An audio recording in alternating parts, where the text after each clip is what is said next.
The old story has it that as we go through life, we really don't change. We just become more of the same. You look around you as the years go by, and it seems a very valid premise. People don't change. As a matter of fact, most of us resist change very strongly. Yet change is a sure thing. The only variable is rate. Slow we read as evolution, and fast as revolution. All of this is one way to introduce the change that occurred in my life some 30 years ago. It definitely was not more of the same. It was something I didn't worry about for a very simple reason. I didn't know it existed. There is still some discussion as to whether it was accidental or evolutionary in my case. Certainly it was revolutionary for me. Now, after many years of living with the change and exploring it, the very least I can be sure of is it didn't harm me.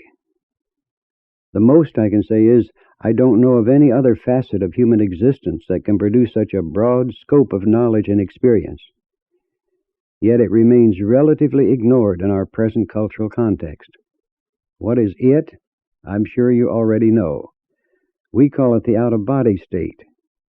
Back in 1958, when it first began to happen to me, it was called astral projection. The label felt uncomfortable to a psychologist friend and to me too. It seemed too occult, too 16th century. So we began to call it the out-of-body experience, or OBE. It fit better in the double speak of the late 20th century. No respectable researcher or scientist would be caught fooling around with astral projection, but just maybe out-of-body might slip through. Also, it was graphic and to the point.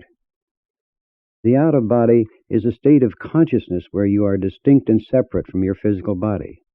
This separateness can be 2 inches or 2,000 miles or more.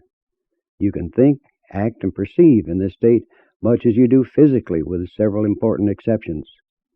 With a little practice, your 5 senses can be replicated while in the OB. Replication is the right description because you're not using sensory mechanisms and organs as you do physically. What you're actually using is instead something no one that I know of has taken the trouble to find out. In my own history, I began to see first of all, and I don't know how precisely I started to do that in the out-of-body state. After considerable experimentation, I learned to hear and then to feel.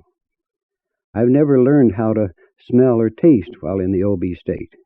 No particular reason for this except that the need to do so never came up. Why would anyone want to go out of their body? Well, I didn't have much choice. All I wanted to do was to keep it from happening at first. Then, when I slowly learned the potentials involved, I became excited and went to work at learning how to control this activity. If all of this sounds wild, weird, or nonsense, you're just about where I was 30 years ago, and I don't blame you. If someone had told me then that I would be talking with you now about such things, I would have snorted in disgust and disbelief, and I would have recommended that he see a psychiatrist. But this is now, and some of my best friends are psychiatrists, but not in a doctor-patient relationship. Today, there are over 120 consultants and associates ranging from MDs, psychologists, college professors, physicists, and scientists to engineers and corporate executives, all actively involved in the research and educational organization we call the Monroe Institute. Each has a personal or professional interest in the out-of-body state. The Institute is internationally known for its studies in human consciousness and the use of sound wave patterns to assist changes in states of being. One of these, of course, is the out-of-body state. Recent research, not ours, has shown that 25% of our nation's population remembers having at least one spontaneous out-of-body experience. If you think about it, perhaps you'll find you're part of that 25%. The very fact that you're listening now indicates at least a casual interest or perhaps a search for answers. Many such out-of-bodies have been attached to the sleep state and dismissed as simply dreams, except that they didn't fit the hazy quality of dreams. They were much too vivid and real to be so classified. Other spontaneous OBs have occurred under anesthesia during surgery, where the patient found himself some 6 or 8 feet above the operating table and later reported what he saw and heard from this vantage point. which would have been a physical impossibility. These are happening every day. They're unreported for the most part. Others occur during moments of unconsciousness caused by an accident or something like that.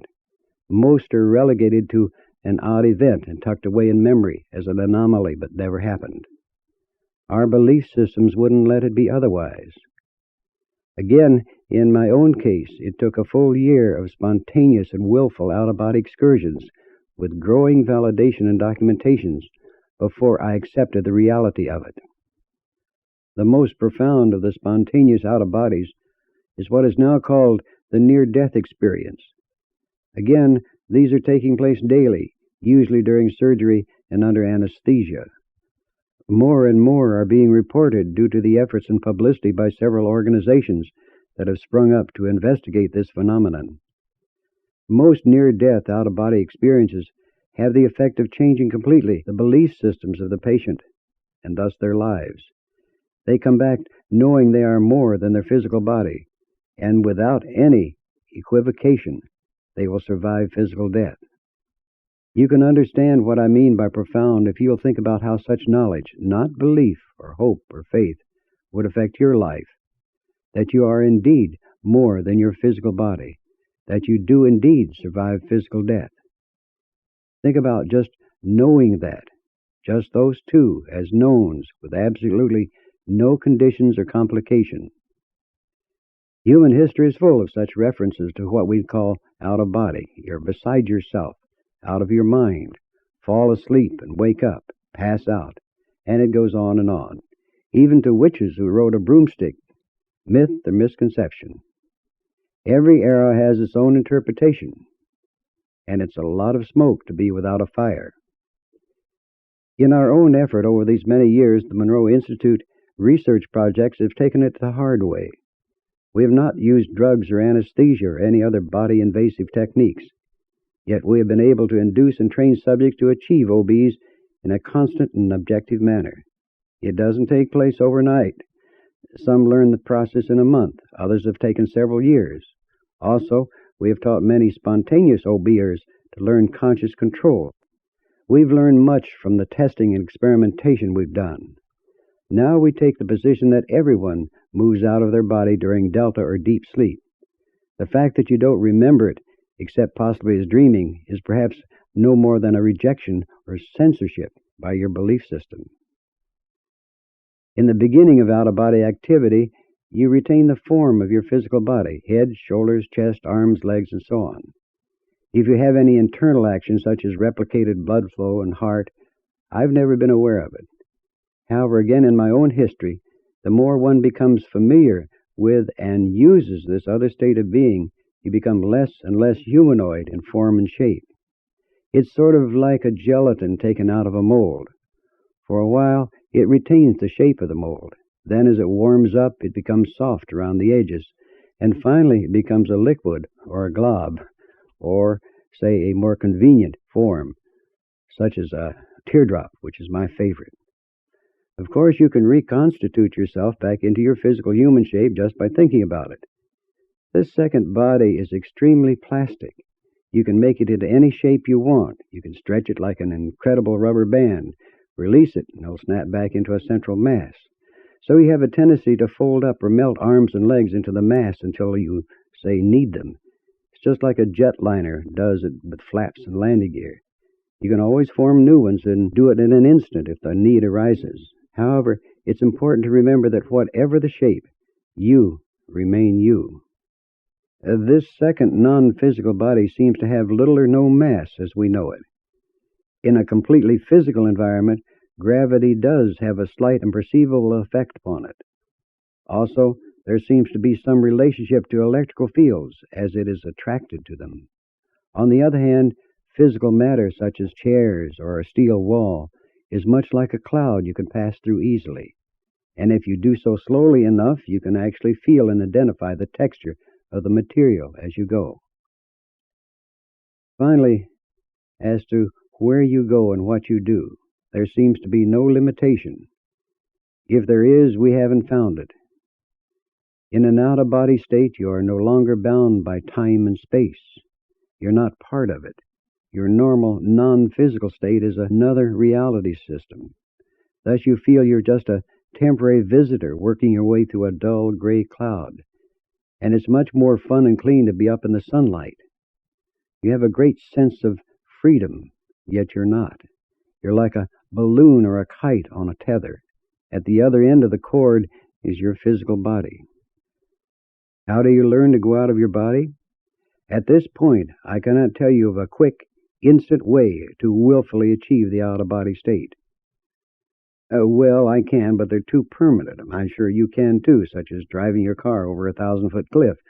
But you're not ready for that, I'm sure. However, there are methods and techniques to slowly and carefully learn the out-of-body process and how to control it. I'm sure those we've developed are but a few of many. We do know it takes time and effort, a commitment on the part of the individual just as rigid and consistent as that required by any other major human endeavor. The greatest problem lies in the adjustment in your personal belief system and your fear barrier. Getting past these is no easy matter. Perhaps it will help if I get a little bit more personal. Perhaps you can understand a little better. Back in 1958, without any seeming cause, I began to float out of my physical body.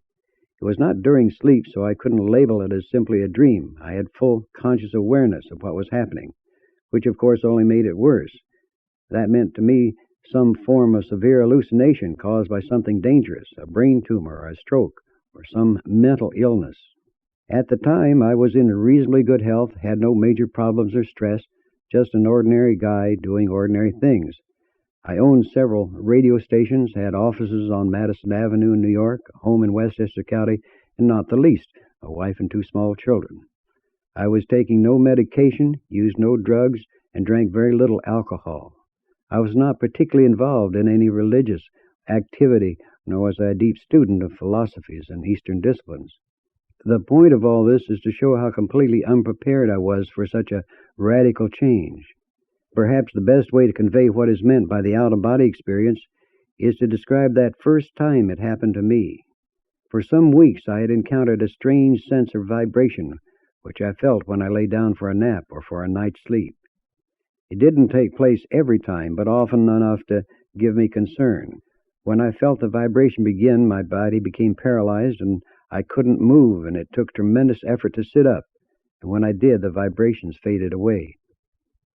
I went to my doctor about it, and after an examination, he couldn't find any reason for it, and he sent me home with some pills to help me relax more. Like most of us, I didn't take them regularly.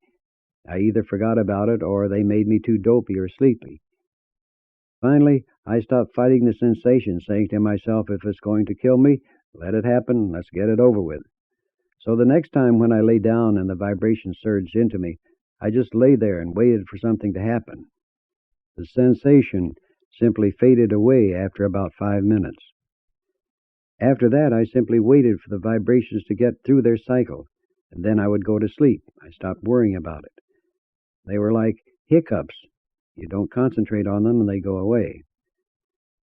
Then, on a Friday night, I went to bed early so I would be fresh on a Saturday. I was to leave early in the morning to go over to a place called Wurtsboro in New York to fly gliders, or to be more exact, sailplanes.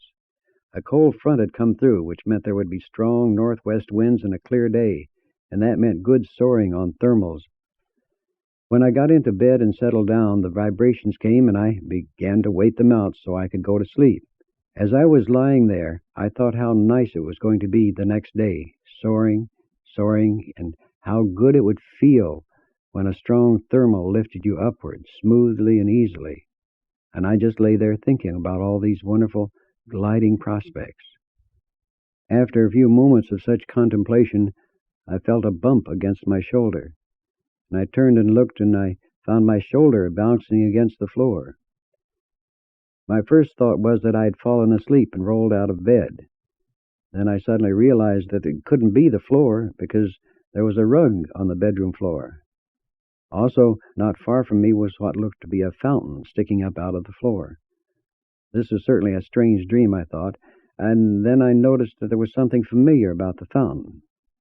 It wasn't a fountain, it was a light fixture, a chandelier, and if it was a chandelier, I was upside down.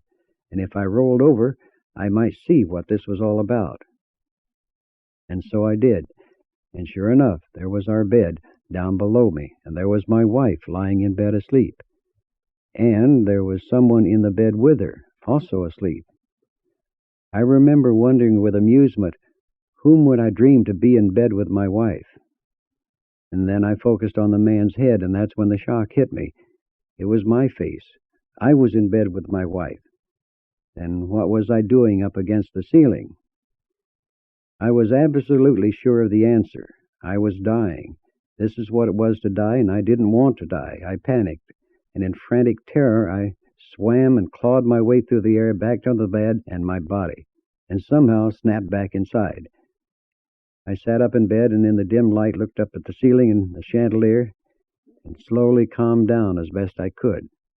The vibrations didn't come back for the rest of the night, and nor did any sleep.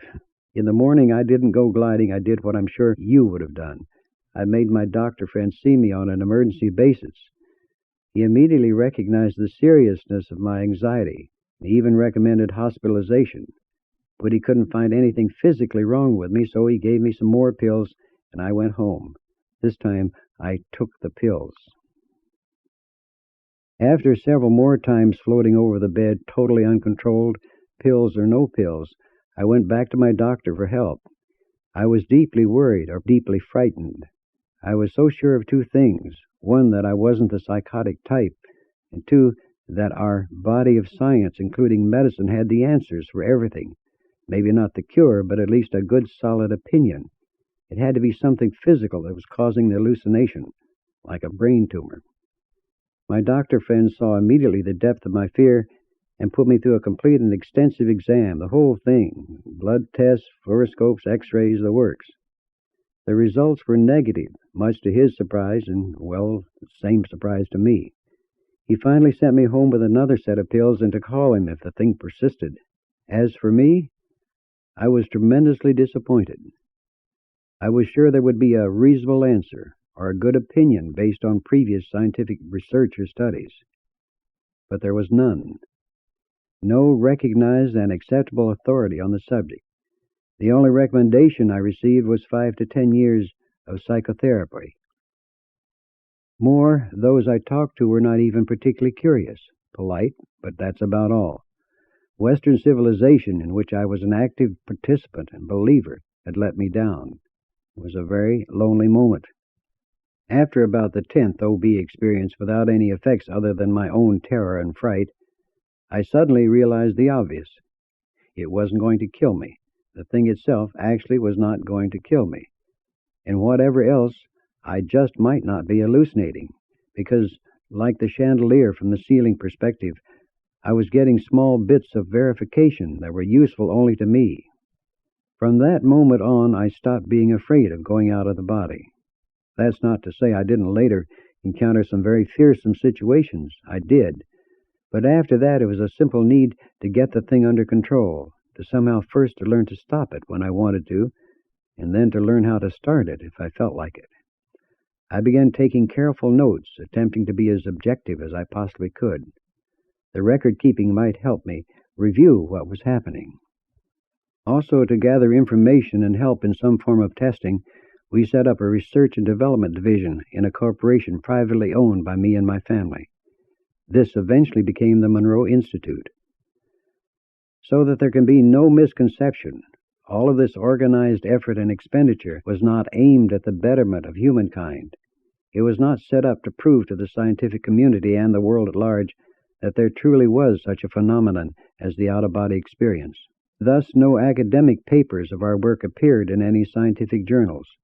Orthodox scientific methods were followed whenever feasible, but not in an orderly manner. Until 1971, the whole process operated very quietly, if not exactly covertly. After all, I was the head of a very conventional business and dealing with conventional people. I was sure any public revelation of my secret life activity would bring an adverse effect upon my ability to conduct such businesses. In retrospect, I still believe it was good reasoning.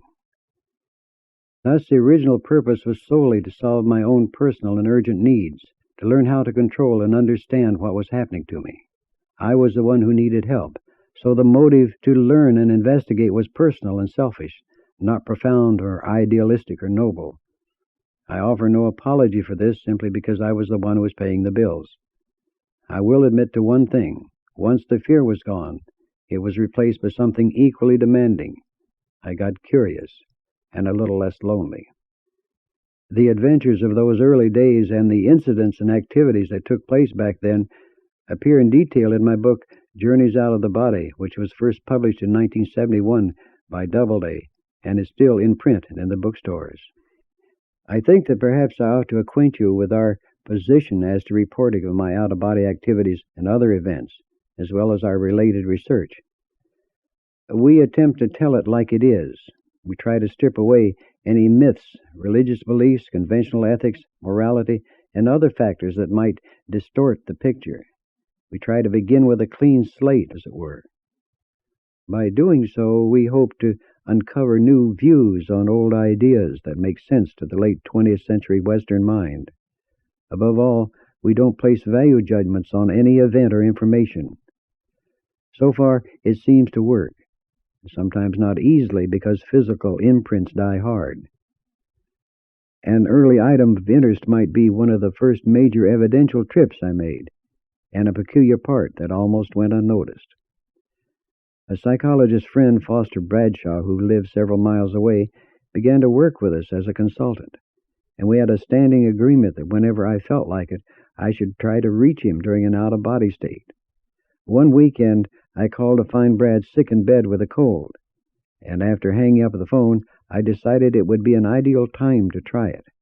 I knew where he was, and I knew the direction of his house, so he should be an easy target. That afternoon, I finally was able to roll out of my body, then lift up through the roof of my one-room cabin office and head over the treetops to Brad's house. I finally got there, and I went through the wall into his bedroom, and to my surprise, he wasn't in bed, and nor was he in the bathroom. I went back outside, out through the wall, to be sure I had the right room. When I went out behind the house, I saw his wife coming out the back door, followed by Brad, and then they headed for the garage.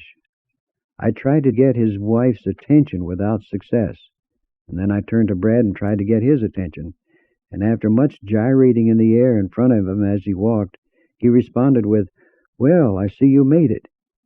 Greatly satisfied and excited, I returned back to the body and wrote down what I had seen and heard, and the real clock time. Checking in that night with Brad, he told me that he indeed was not in his bed at that time. He had gotten bored and had decided to go with his wife to the post office. They were walking across the back lawn at exactly the time I had indicated. My description of their clothing matched perfectly, but Brad did not remember talking with me. The strange part of the event? On my way to visit Brad in the out-of-body state, I suddenly felt I didn't have enough energy to make it and began to sag downward into the trees. At that moment, someone helped me. I felt a hand under each elbow lifting me up in the direction of Brad's house. When I got there, the hands released me and left. Who were these helpers? I still am not sure. Another incident comes to mind from back in the early days. Just as I was getting comfortable with the technique I had learned to induce the out-of-body state, an interesting lesson came about. I guess that's what you would call it. It was afternoon, and I lay down in the cot in my cabin office and started to use this separation process. I just was able to roll out of the physical when I felt someone grabbing me from behind, and I could feel this strange body plastered against my back, and a head poked over my shoulder. And the lips and the head were next to my ear, and there was a loud and deep panting right in my ear. I could hear it very loudly. I immediately reacted. Some monster was trying to take over and get into my body. I turned and slipped back into the physical as fast as I could. I sat up and looked around. There was nothing unusual. Everything was the same, and no sign of the monster. I tried the technique a second time, and as soon as I started to move out of the body, there was the monster again, holding onto my back and panting in my ear. I quickly moved back into the physical and called it a day. The next morning, after 3 more attempts to get out of body by this method, and still finding the monster on my back, I got angry. Who is this character that thinks he can interfere in my life? So when I rolled out of my body again, and there it was, on my back, groaning, head over my shoulder, I reached back and tried to pull it off. My hand touched the face, and then the chin and the cheek, and they had whiskers. Whiskers, that meant a male, and I didn't like the idea of a male hanging on to me like that. I slipped back in the body and tried to figure out how to get rid of him. As I sat there, breathing heavily from the excitement, I happened to rub my hand across my physical chin. Then it all clicked into place.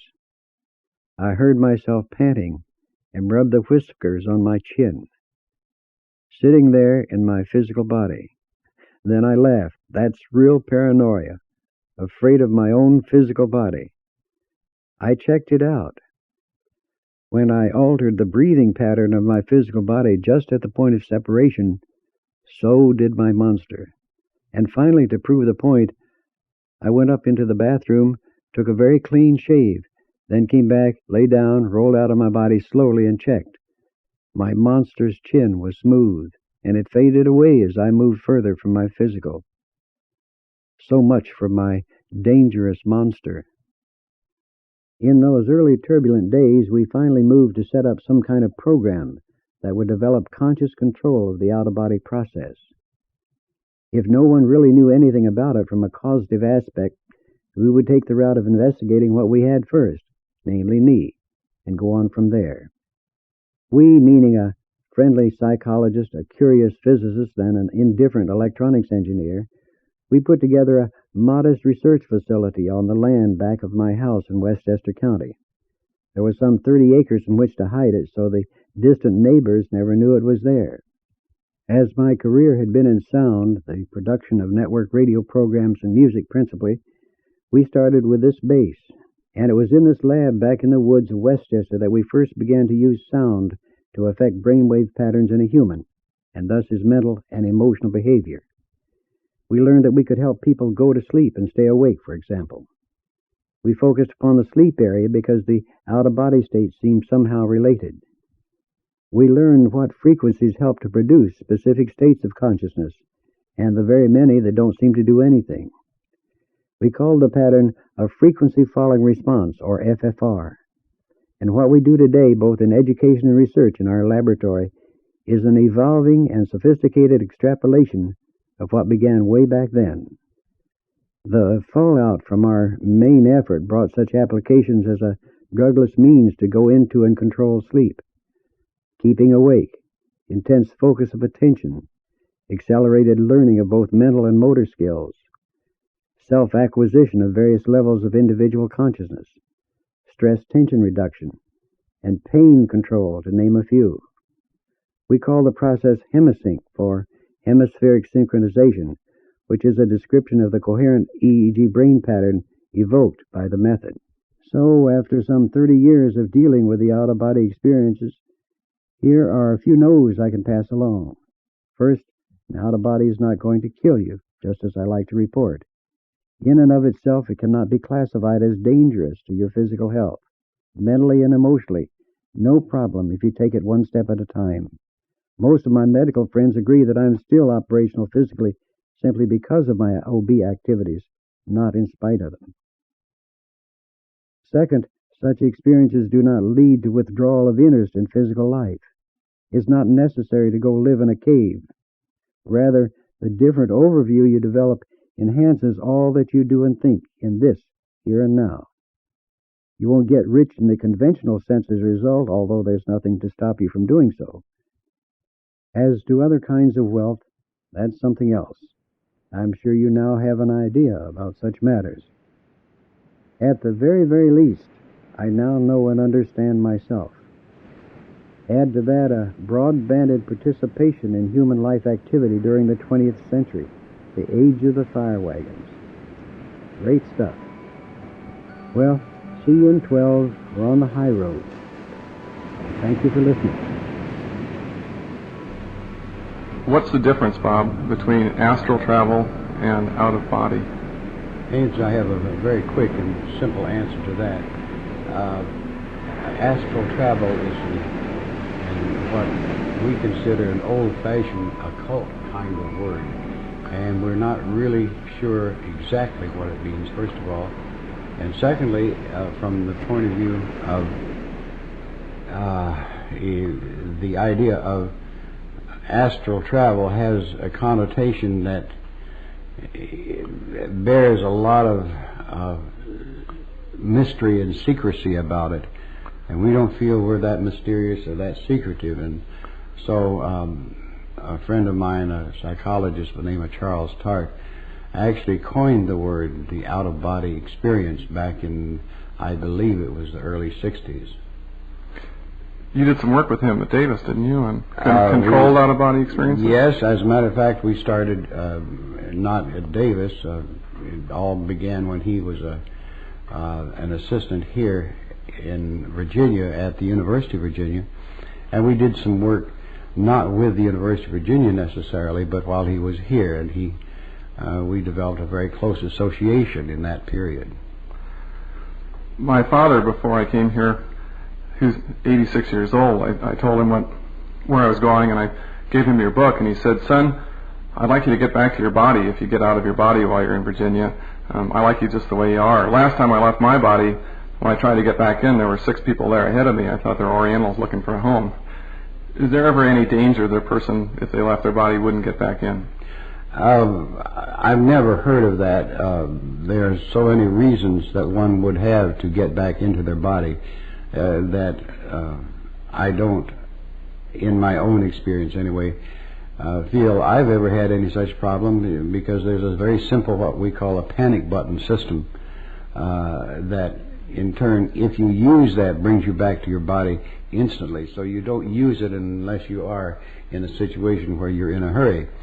But as far as other people inhabiting that one's body while one is out of it, I have heard that does take place. I've never been concerned about it at all, nor have I been working with anyone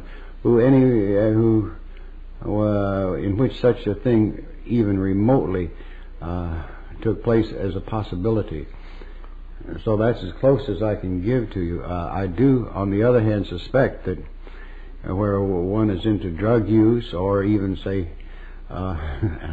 let's say, unconscious as a result of alcohol or something like that, that possibility just might exist. What leaves the body? When a person travels out of the body, what leaves? What leaves? Well, that's a pretty good and very common question. What leaves may have many different types of identifications. You might call it one's soul. Again, that's sort of an old word, and we like to think of it as one's energy self, the self that is composed of a form of not electrical energy, but another kind of energy that is separate and apart from actually time and space. And this total you, this original you, is composed of that. The difference between out-of-body experience when one is, let's say, asleep or dreaming, and one is awake and volitional, what is that difference? The only difference, as far as that's as I guess we're concerned, is very, very simplistic. One, the out-of-body state, as we have practiced it and work with it, is certainly one that willful control is used, where one decides to go and one decides to come back and one decides what they're going to do in the out-of-body state. Dreams don't usually fall in that classification. We also take the position that everyone goes out of body during sleep. Exactly for what reason, again, is yet to be determined. And they do this during delta sleep because the overlay of body systems, so that means your biological systems, when you're asleep, including brainwaves, is very, very similar to that for one in an extended out-of-body state. Extended meaning, quote, some distance away from the physical body. There was a fellow named Oliver Fox who wrote a book back in the 1920s called Astral Travel, and his technique for astral traveling was to become aware of incongruities in dreams, so that when you're in a dream and you see a bunch of green horses pulling a yellow pumpkin down the street, you say, this is a dream, and you wake up in your dream, and from that point you project yourself out on an astral trip. That would be at a REM sleep stage, or not the delta sleep stage. That's true. And what we do also recognize that the out-of-body state does occur during REM sleep, and it's a different category. That's what we call local out-of-body, meaning where you are, say, still within this time-space reality system. Incidentally, Fox's method comes into being in another category entirely these days, and that's called lucid dreaming. The lucid dreaming researchers follow very much a near identical pattern to that one which you're describing. Is a lucid dream anything at all like an out-of-body experience? No, it isn't. From our perspective, a lucid dream appears very much to be a semi-disassociated state, but disassociated principally from the various inputs from time-space, including physical sensory signals, and also a release from time.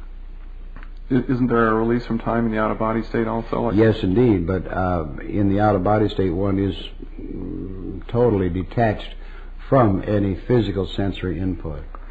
I realize these are common questions to you, but I think that the listeners probably have thought of all these things and would like to hear your answer as to remote viewing. Let's say you were to pick up a scene at a distance and it was very real to you and it was very accurate, but you were wide awake. How would that compare to lucid dreaming and out-of-body? Well, they are, again, three different categories. Remote viewing is a very specialized type of altered state of consciousness, is the best way to describe it, and it is very much in a near fully conscious state. The system employed there varies a great deal, but fundamentally it is what used to be called clairvoyance, and remote viewing is an updated scientific word for clairvoyance, and they're totally unrelated in terms of the out-of-body state is going there and being there wherever that location is, and the remote viewing stretches something over to that particular target and views it, and then removes that ability to perceive. When a person sets out to have a lucid dream, sets out to have an out-of-body experience, or even sets out for remote viewing, sometimes there's success, but most of the time there's failure. What factors seem to keep people from succeeding at their intent? Basically, a belief system is probably the real reason why the failures take place. We've muchly become aware of the problem of belief systems. These actually, in present day psychiatric terms, the belief system that we all have very much controls our destiny and controls our physiological life, controls what we think, our belief system. Alter the belief system and you can indeed make these very dynamic changes, including one of the ability to go out of body or to exercise willfulness in a lucid dream. What role do the emotions play in out-of-body travel? One of the biggest problems in the out-of-body travel is emotion. If you become emotional, this is from our perspective, if you become emotional, you lose control of your ability to perform in the out-of-body state, and you usually, and that I include excitement as an emotion, you return to the physical because there is a certain overview detachment that's necessary in order to really achieve the out-of-body state. We cannot do it successfully emotionally, and I don't know why. When I think at least if I talk to people about things like out-of-body experiences, almost everybody that I've ever talked to has had one at some time or remembers something of one, usually as a childhood experience. And it seems to me that if you remember doing something once correctly, or doing something once even by accident, that your belief shouldn't be that you can't do it because you've already done it and you know it's a possibility. That's very true, Hinge, and because of that you think, well, that is beginning to derogate or cause erosion in that original belief system, but it's not quite enough. Once is not quite enough, except perhaps when you have a near-death experience, and that is an extreme out-of-body state, which certainly does alter considerably one's overview. Do people that have had near-death experiences tend to go on and have out-of-body experiences more easily? Not necessarily, because the near-death experience generally has or was created under a time of stress, and under such stress they achieved so much in that one experience that they do not necessarily have the desire to repeat it. They have gained often, and I'm speaking often meaning the majority of such people who have had that near-death experience, and I certainly am not an authority on it, they encounter such a macro experience that is enough as far as they're concerned. They live on the memory, trade on the memory for years. They live on it, and I have not heard of any who have had a deep desire to recreate the experience. Perhaps one or two. The Hindus and I guess Buddhists and many people who sit with a quote-unquote living saint feel that the darshan, or the induction of the mental state that a person receives just by being in the presence of a saint or a spiritually evolved person, more or less gives them a jump start on that same state. And I noticed in your book, BB came and jump started you, if I'm not mistaken, or helped pull you out the first time. What role does induction or a help from somebody else have in getting people out? I can't give you a very cogent answer to that, Haynes, for the simple reason that I don't know how often that is. It may be every time, for all I know. Is there any way to get a jump start? I mean, could you come around, let's say, to the people here at the Institute and say, I'm going to give you a hand getting out? Well, I think I can safely say this to you now, because in the position where you are, perhaps I would not have yesterday, but there is that kind of assistance when we conduct such a program here. The program here is beyond description in words, I think, for the listener.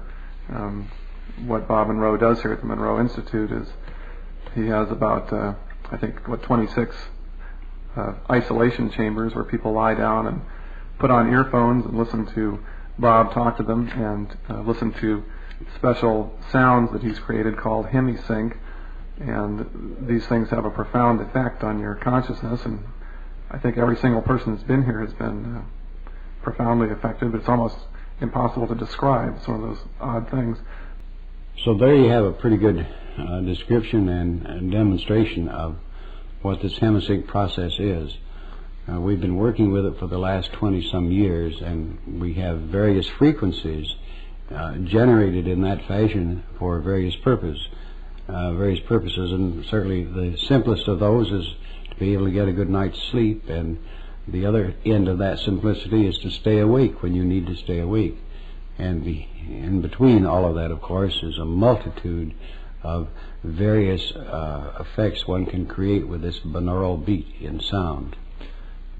If you don't mind, Bob, we're going to take a short musical break, and we'll be right back. You're listening to KVMR, Full Spectrum Radio, 89.5, here in Nevada City.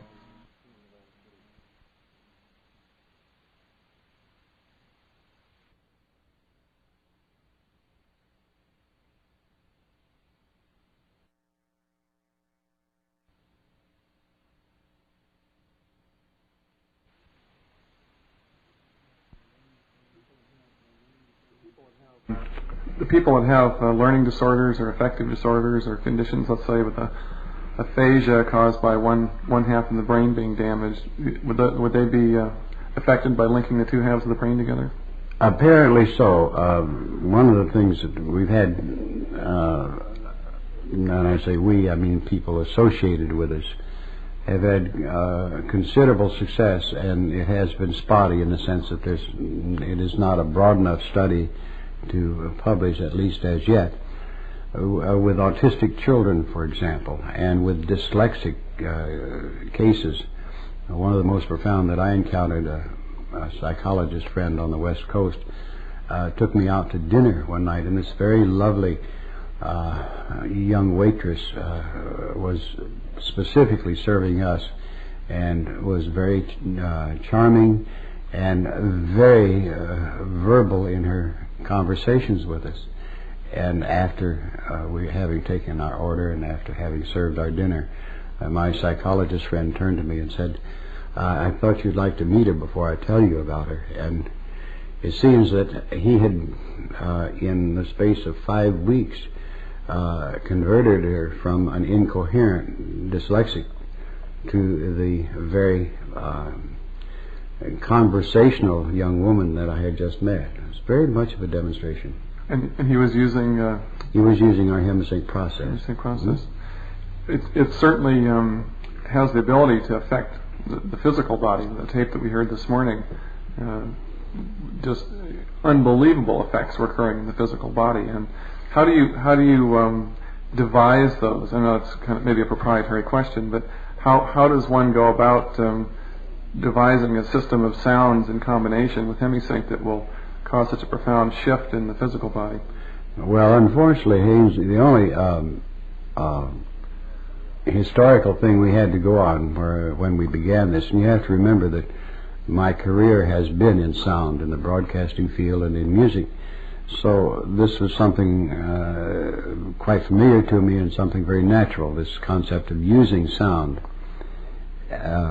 What it took to develop what we call this frequency following response, where certain sounds evoke an electrical brainwave response in the human brain. This took literally hundreds of hours of simple trial and error, because there were no guidelines to go on, no parameters. The only thing that we had was the idea that binaural beats, that is, alternate sounds or sounds of different frequencies inserted in one ear and and another one in the other, would indeed produce different types of psychophysiological effects. And that's all we had to go on, but there was no data to say that this frequency would do this and that frequency would do that. And it took us many years, and we began about 20 years ago and have been evolving ever since.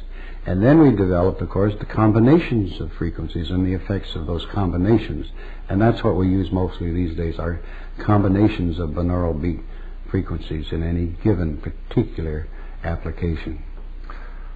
The show that I promised the listeners today was one about out-of-body experience or astral travel, and since I've been here this week, I've heard almost no talk about that. I mean, this institute, I think, drew people originally, or probably drew me originally, because I read your books and I was fascinated by the idea of out-of-body experiences, and yet when you get here, the focus isn't on that at all. What do you think the focus of this place is on, or what have you created it to be on? The focus, Haynes, as I stated originally in my opening lecture to this particular group, and I do to every group, is that there is no possible way that anyone can guarantee within a given series of exercises in a short time the ability to consciously, controllably move in the out-of-body state, because there's this overview that has to be developed, this perspective, before this can possibly take place. Now, what we do, of course, is give you the tools to, one, change that overview, and that's, of course, what's been happening to you, is that your overview has been changing steadily every day, and perhaps often from hour to hour. Once you develop that overview and A and B begin to exercise control over your consciousness, then you can achieve willfully the out-of-body state. One Well, I believe that. But the goal of achieving out-of-body state, would that be a valid goal for somebody, or would that just be a tool in learning where we came from and what we're doing here? I just have to ask you immediately the most basic question. What would you do if you were proficient in the out-of-body state? What would you do? Well, at first I'd play. At first I think I would just just like a human or a puppy when it's young, it just runs around, chases its tail, and plays. And then I suppose as I matured, I would start exploring or start looking for others, friends. I think the universe is really our relationship with others rather than the physical stuff. I think I would probably end up looking for others. And I would probably be looking for others who were in the same out-of-body place. And as I've discovered from listening to your tapes and hearing your explorers, sometimes what is discovered is not Joe down the street who also happens to be asleep at night, but perhaps some entity that's on a different wavelength, a little bit more advanced, or perhaps a little more interesting than our neighbors. Well, then you're beginning to understand it a little bit. It's you have to begin to layer your experience, and you indicated it quite well. Yes, you would go play, and after the play, after a while, you get bored. Strangely enough, you get really bored by working in the out-of-body state or being in it, because the playmates, as it were, are not that immediately available. It's a paradox, but because of the cultural set in which we live, the ones that you might meet in the out-of-body state don't have that willfulness that you have. So some of them are performing or doing things that you particularly don't want to do. And because of that, you can't disengage them from the things that they want to do, and yours is different. You don't want to play the same games, for example, or go through the same experiences. So you go to find your like, meaning someone who is, quote, like you. So doing that, in turn, what we attempt to do in establishing and giving you means of expanding this consciousness, give you many, many options that you did not have before. And certainly then you will, it's sort of like a crib sheet almost, in the sense that you can achieve certain things in the out-of-body state and bypass all of the ritualistic seeming necessities, which aren't necessities at all. The explorers that I mentioned are people that you've put in these units that we're in and have had them take controlled out-of-body experiences and report back who they've encountered or what they've encountered. And you mentioned that until you used an affirmation that these people were having not much luck encountering any intelligent life outside of our system.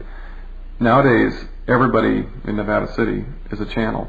I mean, literally, but you run into people who say, I'm channeling, and you read books by people who are channeling, and they're not using any particular affirmations.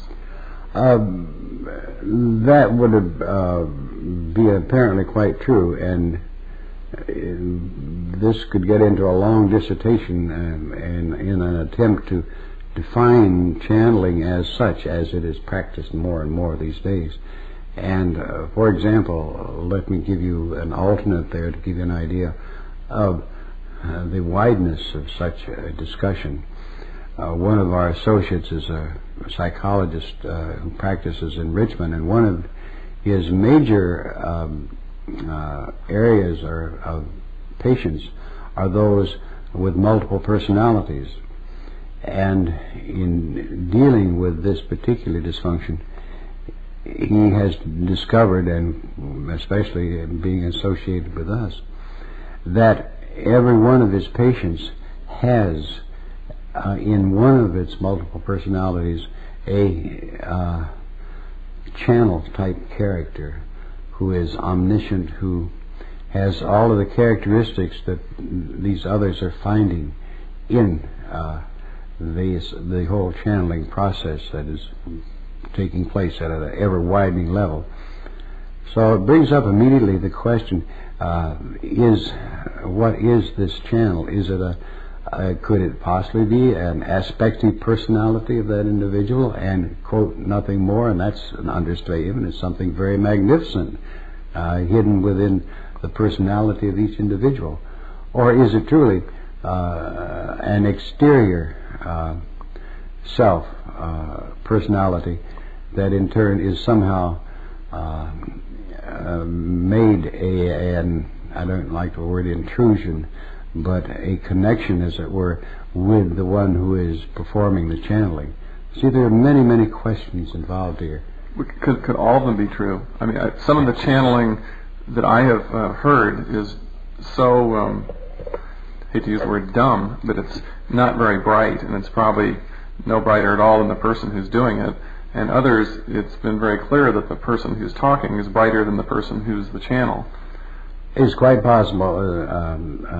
You're right. They could be all of the above. This is what I was trying to say, I think, is that the jury is still out on what channeling really is, and it may still be out for years to come, simply because of that tremendous variation lying within the channeled personalities, as it were. Very interesting. And the other interesting part, of course, is that the Spiritualist Church has been doing this for many, many years, and they have a system of teaching one to, quote, be a trance medium, as it used to be called. And they, on the other hand, often featured relatives or dead relatives and friends of that particular person were performing the channels instead of this discarnate, all-seeing and all-knowing third party, which is so common. So it's a very significant difference. But here, but it is not truly something new. I don't think we've ever actually, in all of our, and we are into close to 1,000 such experimental runs in our lab over the years. We've never encountered the dead friend or relative of one of our people. Now, why? That's another question, but we never have. Do you think that's because of the intent of the person saying the affirmation and going out looking for intelligent life rather than trying to contact dead Aunt Millie? Quite possibly. We've even tried a couple of times to catch a dead wife or husband, and haven't had too much luck. You would, according to the mores and belief systems that we have in our culture, you would think that would be real easy, wouldn't you? Well, I would hope that no one can call me back. I would hope that when I pass on, that I'll be in another school other than Earth School, and that I'll be learning better lessons. And if someone starts calling, "Hey, Haynes, come back here and answer where did the socks go that left the dryer," I hope I could turn that off and not come back. Well, as you know, I'm doing a third book at this time that is called Ultimate Journey, which deals very much with the death process, A, and B, the set or individualization beyond death. And that's a very common question. Well, how can I believe that I'm going to survive death, because there haven't been any reports about it? All these people say they're going to come back and report in and everything else, and they don't do it. And the answer that I like to give on that is, well, first of all, any number throughout history have come back and talked about it, and nobody would believe that they were doing it, so they finally gave up in disgust, for the most part, each one of them. The second is, it's not that easy. You simply can't pick up a telephone or open the door and walk in and say, "Here, Haynes, here I am. You called, and so here I am." It's not that easy. But the third and most significant thing is that, and this is kind of hard on those of us who have been living with that loved one who, say, decided to exit and go elsewhere, is that, for the most part, that departed one is just plain too busy. I hope so. Is much in the business of doing something else, and this life was like a dream, and is like a dream when one moves into that other reality system and shares importance with perhaps 10,000 other dreams, or at least 1,000. So this one, just because it was, quote, the most recent, and it really isn't that because it's out of time, doesn't have that importance that one would like it to be. I had a very convincing example of that this morning during one of our programs this morning. A girl said, Haynes, didn't you hear me calling to you when we were in that state? And I was having so much of my own experience at the time, I wouldn't have heard anybody calling even if I did. And she said, but I screamed your name. And I said, well, I was busy, sorry. But it's that question, you see, and this is rather hard on the bereaved mate sitting back here in this time-space to say, well, he said he would love me throughout eternity. He does love you throughout eternity, but he had 1,000 other females that he had that love throughout eternity, and you have that beautiful illusion that you are more important than the 1,000 other mates that he had, when it can't quite be so. What is the ultimate journey? I'm sure that the near-death or shortly after death experience is only step one. I'd take the title and use ultimate journey as meaning that's the ultimate journey that we all face as physical human beings, and that ultimate journey, of course, is death, and the transformation and emancipation, as it were, that occurs during death or as a result of death, that being the ultimate journey, that death is our ultimate journey. And bear in mind, of course, that this particular book is aimed not at the person who is very familiar with the whole area of new consciousness, but it is aimed very specifically at that middle America way of thinking. And that's why it takes a position that one who's never really considered the death process in turn will be interested in reading Ultimate Journey, I hope. If one attempts, maybe through your methods or however they do it, to learn actively to control out-of-body experiences, is that training for the death experience? Is that more or less what they're going to have experience when they die? Yes. The out-of-body experience, of course, has a very great near identical characteristic to that of death, except for one very neat thing. You still have a hook back here. You can perform all of the things that you would do when you exit here in the out-of-body state, once you become that proficient to do so. You say hook back here. Could it be that we're living there and sleep is the hook back there? There's much to support that.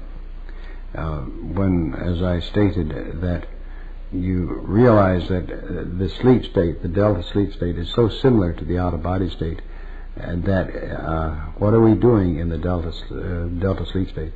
Are we going there, as it were, and cavorting around and having a good time and say, well, it's time to go back, I got to go wake up, and you wake up here?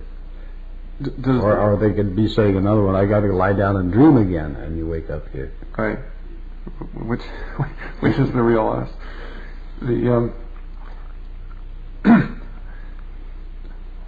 Stop and think about that one for a long time. Excuse me. The average person who reads about things like this, somewhere in them, at least in me, I always think, am I having dreams while I'm awake, or am I having out-of-body experiences while I'm awake? I mean, are these things going on all together at the same time, and we're just focusing on one at a time? I think I tried to do that with my infamous line drawings and saying this above and below the line, and the concept that we are flickering constantly, and right at this moment our awareness, our consciousness is flickered on the here, and if that waveform is moving up and down, let's say between here and there, every say a thousandth of a second, we cannot perceive the part of that sine wave where we are there. because we can't really perceive anything that is flickering that fast within our consciousness. Is that the principle of when you change our vibration rates by the sounds that we listen to? As our vibration rate changes, we're more able to catch those flickers. That's exactly it, Haynes.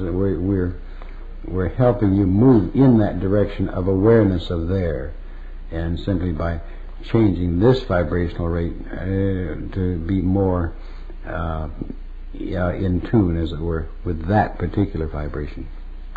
This is changing the topic a little bit, but it's on the topic of your Far Journeys book. You mentioned in that book that outside of the Earth, at some standoff distance from the Earth, there are entities from all over the galaxy, intelligent beings from everywhere that have gathered here to sort of look and see what's going to happen in the Earth. And you mentioned an event, an energy shift of some type that occurs once every 87 million years. Is that a shift of consciousness or a physical shift? What is the shift? It's as I understand it, and my pitiful little consciousness has great difficulty in understanding it. It is an energy shift. It is let's say a standing wave is to be created between two energies encountering one another. Something on that order, and you say, well, what energies? And they're not definable in time, space, and physical matter sense. They're not electromagnetic, not gravitic. Although some of our physicists could perhaps give you a good theory as to what that appears to be. In any event, you have to also understand that for some reason as yet, I cannot specifically say the why of it, this human consciousness that has been nurturing for all these, not just thousands, but apparently millions of years, is a very special type of consciousness. And because of that, all of the other types of intelligent systems are looking at this with almost the possibility of the birth of a new kind of baby, as it were, a new type of consciousness that apparently has a very, very broad interest. And because of this apparent coming change, and to describe it in just geological terms or physical terms, at times space terms, is totally inadequate as I understand it. But this change will follow that old Chinese ideograph that it is a crisis, and within crisis, as the Chinese indicate, are two characteristics, and one is danger and the other is opportunity. And that is what I understand human consciousness faces in the coming years, this being the product of this energy change. It indeed is great danger, but it is also a great opportunity, and that man has that opportunity to make a quantum jump in his consciousness and how he looks upon it and how he uses it. And this is why this great gathering to appear and understand this and to see if it will take place.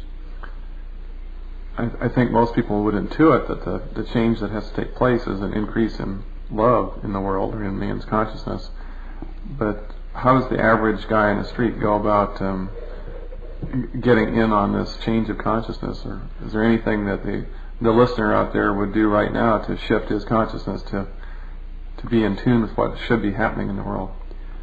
I don't have truly an appropriate answer, simply because of the fact that there are so many different ways that this can take place. I think you'd probably have to start, if you can properly define for me, Haynes, what do you, when you say love, what do you mean by love? Consideration of your neighbor. The second great commandment, love your neighbor as yourself. That if that philosophy took over the world, that whatever consciousness shift needed to occur would occur. But how can you have to give me a more definitive statement than that? Then love your neighbor as yourself. Then, but what do I mean by love myself? I think that's something we all have a big difficulty with. That's what I'm trying to get at. Maybe not the way I treat myself, but treat you according to the golden rule. Treat you with I guess, the doctrine of ahimsa: do no harm, as best you can. That therein, I think, is the most profound part of it. Is we give love. We label many things as love, or many emotions and many other types of action on our part we label as love. But what are we really saying? What really is love? Non-interference, in a way. Let's take, for example, one gives one's physical life so that another may live. Is that love? Is that an expression of love? It might be an expression of egoism. See how great I am. I'm doing this for you. You owe me something now. See you next lifetime. Absolutely. So therein is the greatest and most significant thing from my point of view is let's take this thing that you call love, because you're on the track from this point of view of what the man out there who is totally unexposed to any processes, and recognize that he may well be doing something that indeed does represent growth, as it were, in a direction that will make him easily handle this shift in consciousness and ride with that wave of change, as it were. But you have to, from our point of view, it helps a huge amount to know what you're doing. We wallow in that particular belief that it helps to know, and in a way it does. Now, how do we know? I don't know. Is the answer aware? Don't feel slightly bewildered, because we're all bewildered. Because the first thing that, again, this is my own perception, may not be valid, is that this consciousness in the one that we are working with at this particular moment can only dimly perceive that reality that we sometimes call love, and maybe we only rarely experience it. We may experience a reflection of it or something, but how do we get to that hook, that ladder that will let us, or that rocket ship, as it were, that will let us zoom into this other consciousness? I think that it is, again, a question of alteration of one's belief system into a know system, and what you know, then you can in turn begin to act in a different way and be in a different way. Well, I think we've signed off the show lots of times saying when the power of love overcomes the love of power, there'll be peace. But it's difficult. That's a very nice way to put it, of course. Well, it's been awfully nice. I have the greatest gratitude to you, and overwhelming gratitude for the program that you put on here. And I think that all of us would say thank you with all our hearts. James, I appreciate it. It's not you merely joined 6,000 plus others who are spread throughout the world, who have come and who have been here and have in turn found something of value to take home with them. Well, thank you again, Bob Monroe, for being our guest.